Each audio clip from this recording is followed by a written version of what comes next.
शुभ सकाळ सगळ्यांना. कल्पना लातूरकर यूट्यूब चॅनलवर आणि एका नवीन व्हिडिओमध्ये तुमचं पुन्हा एकदा स्वागत. कशा आहो मग तुम्ही समजेजण बरे आहो का? मी बी एकदम मस्त आणि मजेत आहो. झाला का नाही चहा पाणी तुमचं? अजून सकाळी सकाळी चहा पाणी झाला असेलच तुमचं. आता वाजल्या 7:30 आणि माझं इथं चालल्यात हे कामं. तर गेल्या वर्षीची म्हणजे 2023मध्ये तुमचं जी काम राहिलं होतं, जे तुमच्या इच्छा होत्या करायचं आणि ती अधूरच राहिलं, तर ती काम तुमचं ह्या वर्षी म्हणजेच 2024मध्ये ह्या येणाऱ्या नवीन वर्षामध्ये आलेल्या नवीन वर्षामध्ये तुमचं ती समध कामं पूर्ण होऊ दे, हीच माझी इच्छा आहे आणि प्रार्थना बी आहे.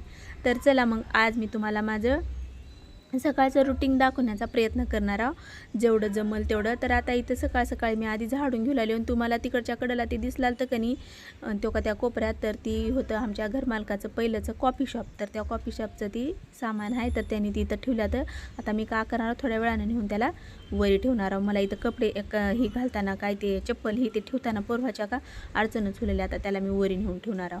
ते आता मला एकटीला काय जमणार नाही, बरं तसंच नेऊन ठेवायचा प्रयत्न करणार आहो मी. तर चला आता मी इथं सकाळ सकाळी मस्तपैकी रांगोळ काढलेलो आणि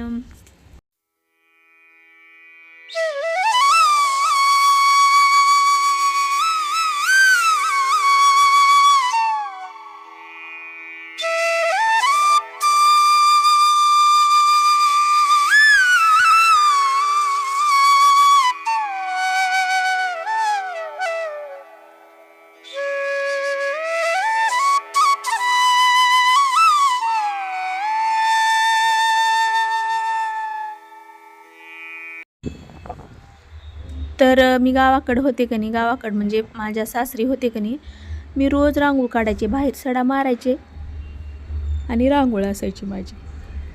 उठलं की लवकर पटमन उठायचं, जल्दी उठायचं आणि रस्त्यावरच असं सडा मारायचं, सडा मारून रांगोळ काढायचं. लय भारी वाटायचं.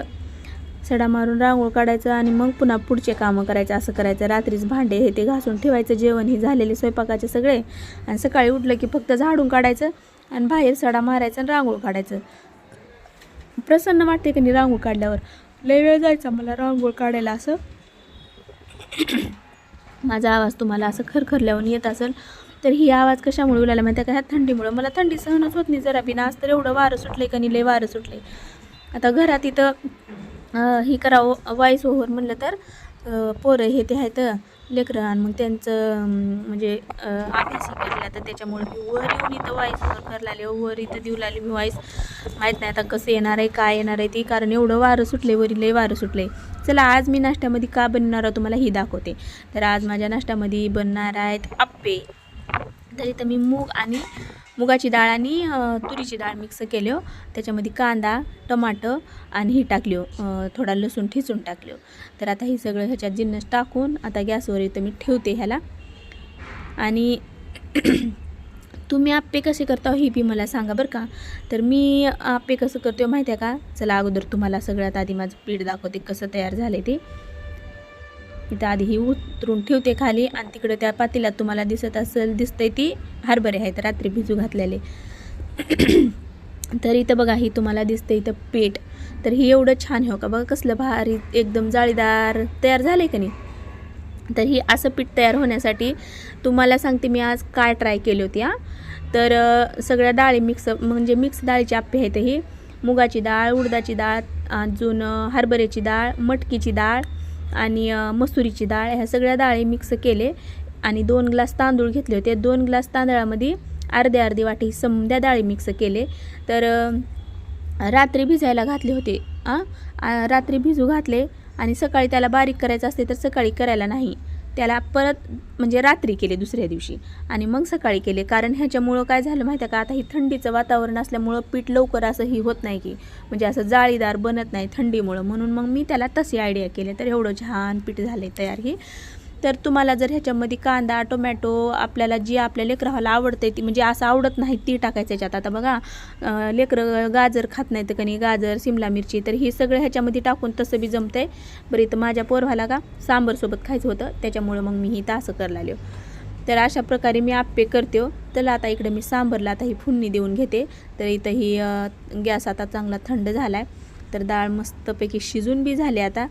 तर ह्याच्यामध्येच मी कांदा हे ते टाकते, त्याच्यामुळे जरा चव अजून जरा वेगळी येते आणि छान वाटते तसं केल्यावर. तुम्ही सुद्धा असं ट्राय करून नक्की बघा. तर ह्याच्यामध्ये तुम्हाला ही काळ जी दिसलाली का नाही, ही गावाकडची डाळ आहे, घरची आईनं दिलेली, त्याच्यानं हे असं दिसलाले. तर आता इकडं 2-3 मिनटानंतर आप्पे बघा इथं एवढे छान फुगून हे झाल्यात, तर टम झाल्यात, एकदम जाळीदार स्पंजी लय भारी बनल्यात. तर चला आता मी इकडे ह्याला पुन्हा एकदा झाकून ठेवते अजून 2-3 मिनटासाठी आणि इकडे सांबारला फोडणी देते. तर आता इथं पातेल्यामध्ये मी तेल टाकले आणि आता त्याच्यानंतर आता मी ह्याच्यामध्ये टाकणार जिरे. माझं एकदम साध्या सोप्या पद्धतीनं सांबार असते. आणि त्याच्यानंतर आता टाकणार ह्याच्यात मोहरी. तर कोण कोण मोहरी आधी टाकते आणि नंतर जिरे. तर मला आता मी पटमन बोलत तुम्हाला व्हिडिओ करत असताना मोबाईल हातात होता, त्याच्यानं का आधी जिरेच हातात आले माझ्या. तर आता त्याच्यात टाकते मी हळद. आता हळद इथं करपल्ली असते बरं का. बरं मी गॅस एकदम बारीक केलते, त्याच्यामुळं काय एवढं करपायचं टेन्शन नव्हतं त्याला. का टाकाव की कानी की असं बी वाटलाले व्हिडिओ करलालं का असं गडबड होते माझी व्हिडिओ करत असताना. तर गॅस मी डायरेक्ट आता बंदच करते आणि मग ह्याच्यामध्ये आता टाकते मी इथं मिरचू हे ते टाकले आणि आता ही डाळ मिक्स करून घेते. तर असं मी सांबार करते. मसाला ह्याच्यात कनी सांबारमध्ये अर्धा मसाला टाकते मी ह्या तेलामध्ये टाकते. बघा असं बी करून मी कनी असं म्हणजे एकच पद्धत पुन्हा वापरत नाही.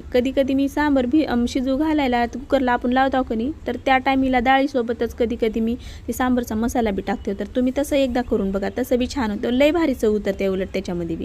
बरं एकच चव पोरवाला खावटत नाही म्हणून मी कधी असं कधी तसं असं वेगवेगळ्या पद्धतीनं करून बघते. तर मी इथं डाळ बी जास्त घरटायला नाही, कारण पोरं मला मागच्या वेळेस म्हणाल ते मम्मी जरा असं गाळ झाल्यासारखं वाटते, तर तू का कर माहिती आहे का, डाळ अशी थोडी डाळिंब्याच ठेव. बरं बाबा म्हणले तसं ठेवते. तर चला आता इथं पुन्हा 2-3 मिनटांनी ह्याचं झाकण मी काढले आणि आता इथं तुम्ही बघू शकता कसले भारी आप्पे झाल्या. तर गरम मस्तपैकी आता पोरांना ही करून देते. तर मी हातानं काढायचा प्रयत्न करायला, बरं हातानं पुळाले चटके बसलेल्यात हाताला. तर हे सगळे आप्पे मी आता एकदा एका वाटीमध्ये काढून घेते. हो का इथं किती जाळीदार मस्त बनल्यात का नाही. तर आता पोरांना इथं मी ताटं करते. तर इथं तुम्ही बघू शकता सांबार आणि आप्पे मी पोरवाला दिलं आणि ह्याच्यासोबत कनी नारळाची चटणी बी लय भारी लागते. बरं नारळाची चटणी मी आता काय करायला नाही. आता जर म्हणजे सांबारसोबत खाल्ले तर पोट भरून खातील आणि पुन्हा दुपारच्या टायमिंगला मग त्यांना अजून पुन्हा आवडते 4 वाजता. तर 4 वाजताच्या टायमिंगमध्ये मग त्यांना ती चटणी करून देते. कसा वाटला व्हिडिओ का कमेंट करून सांगा. सबस्क्राईब करायला विसरू नका.